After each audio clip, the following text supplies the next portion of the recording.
भगवान शंकर को नीलकंठ कहने का रहस्य क्या है, आइए इस वीडियो के माध्यम से जानते हैं। एक बार दुर्वासा ऋषि अपने शिष्यों के साथ शिव जी के दर्शन के लिए जा रहे थे। मार्ग में उन्हें देवराज इंद्र मिले। इंद्र ने दुर्वासा ऋषि और उनके शिष्यों को विनम्रता पूर्वक प्रणाम किया। तब दुर्वासा ऋषि ने इंद्र को आशीर्वाद देकर भगवान विष्णु का पारिजात पुष्प प्रदान किया। इंद्रासन के गर्भ में चूर इंद्र ने उस पुष्प को अपने ऐरावत हाथी के मस्तक पर रख दिया। उस पुष्प को स्पर्श होते ही ऐरावत सहसा भगवान विष्णु के समान तेजस्वी हो गया। उसने इंद्र का परित्याग कर दिया और दिव्य पुष्प को कुचलते हुए वन की ओर चला गया। इंद्र द्वारा भगवान विष्णु के दिव्य पुष्प का तिरस्कार होते देखकर दुर्वासा ऋषि के क्रोध की सीमा न रही। उन्होंने देवराज इंद्र को वैभव लक्ष्मी से हीन हो जाने का श्राप दे दिया। दुर्वासा मुनि के श्राप के फल स्वरूप लक्ष्मी उसी क्षण स्वर्ग लोक को छोड़कर अदृश्य हो गई। लक्ष्मी के चले जाने से इंद्र आदि देवता निर्बल और धनहीन हो गए। उनका वैभव लुप्त हो गया। इंद्र को बलहीन जानकर दैत्यों ने स्वर्ग पर आक्रमण कर दिया और देवगण को पराजित करके स्वर्ग के राज्य पर अपना परचम फहरा दिया। तब इंद्र देवगुरु बृहस्पति और अन्य देवताओं के साथ ब्रह्मा जी की सभा में उपस्थित हुए। तब ब्रह्मा जी बोले, देवेंद्र, भगवान विष्णु के भोग रूपी फूल का अपमान करने के कारण रुष्ट होकर भगवती लक्ष्मी तुम्हारे पास से चली गई है। उन्हें पुनः प्रसन्न करने के लिए तुम भगवान नारायण की कृपा दृष्टि प्राप्त करो। उनके आशीर्वाद से तुम्हें खोया हुआ वैभव पुनः मिल जाएगा। इस प्रकार ब्रह्मा जी ने इंद्र को आश्वासन दिया और उन्हें लेकर भगवान विष्णु की शरण में पहुँचे। वहाँ भगवान विष्णु भगवती लक्ष्मी के साथ विराजमान थे। देवगण भगवान विष्णु की स्तुति करते हुए बोले, भगवान, आपके चरणों में हमारा बारंबार प्रणाम। भगवान, हम सब जिस उद्देश्य से आपकी शरण में आए हैं, कृपा करके आप उसे पूरा कीजिए। दुर्वासा ऋषि के श्राप के कारण माता लक्ष्मी हमसे रूठ गई है और दैत्यों ने हमें पराजित कर स्वर्ग पर अधिकार कर लिया है। अब हम आपकी शरण में हैं, हमारी रक्षा कीजिए। भगवान विष्णु त्रिकालदर्शी थे। वे पल भर में ही देवताओं के मन की बात जान गए। तब वे देवगण से अपने वैभव लौटाने के लिए दानवों से दोस्ती कर उनके साथ मिलकर समुद्र मंथन करने को बोले।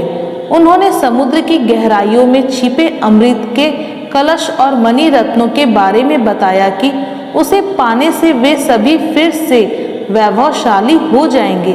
भगवान विष्णु के कहे अनुसार इंद्र सहित सभी देवता दैत्यराज बलि के पास संधि का प्रस्ताव लेकर गए और उन्हें अमृत के बारे में बताकर समुद्र मंथन के लिए तैयार किया। समुद्र मंथन के लिए समुद्र में मंदराचल पर्वत को स्थापित कर वासुकी नाग को रस्सी बनाया गया। तत्पश्चात दोनों पक्ष अमृत प्राप्ति के लिए समुद्र मंथन करने लगे। अमृत पाने की इच्छा से सभी बड़े जोश और वेग से मंथन कर रहे थे। सहसा तभी समुद्र में से कालकूट नामक भयंकर विष निकला। उस विष की अग्नि से 10 दिशाएं जलने लगी। समस्त प्राणियों में हाहाकार मच गया। देवताओं और दैत्यों सहित ऋषि, मुनि, मनुष्य, गंधर्व और यक्ष आदि उस विष की गर्मी से जलने लगे। इस बात से परेशान सभी देवता और दानव हल ढूंढने के लिए विष का घड़ा को लेकर भगवान शिव के पास पहुंचे। देवताओं की प्रार्थना पर भगवान शिव विष पान के लिए तैयार हो गए। उन्होंने भयंकर विष को हथेलियों में भरा और भगवान विष्णु का स्मरण कर उसे पी गए। भगवान विष्णु अपने भक्तों के संकट हर लेते हैं। उन्होंने उस विष को शिव जी के कंठ में ही रोककर उसका प्रभाव समाप्त कर दिया।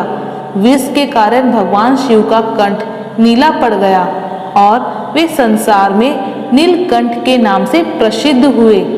जिस समय भगवान शिव विष पान कर रहे थे, उस समय विष की कुछ बूंदें नीचे गिर गई, जिन्हें बिच्छू, सांप आदि जीवों और कुछ वनस्पतियों ने ग्रहण कर लिया।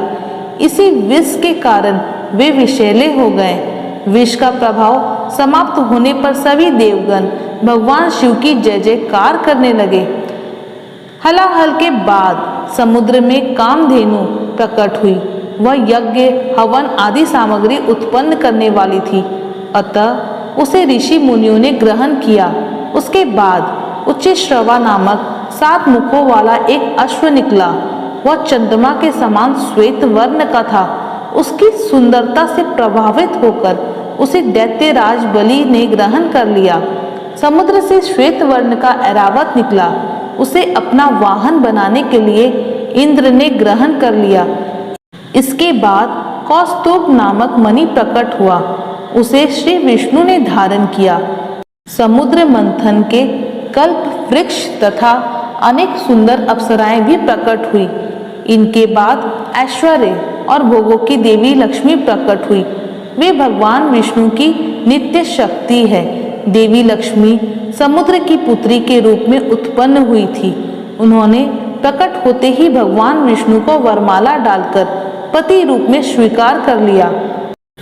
अंत में समुद्र से एक दिव्य पुरुष प्रकट हुए। दिव्य वस्त्र आभूषणों से सुशोभित वे दिव्य पुरुष श्री विष्णु के अंशावतार और आयुर्वेद के प्रवर्तक वैद्य धन्वंतरी थे। उनके हाथों में अमृत से भरा कलश था।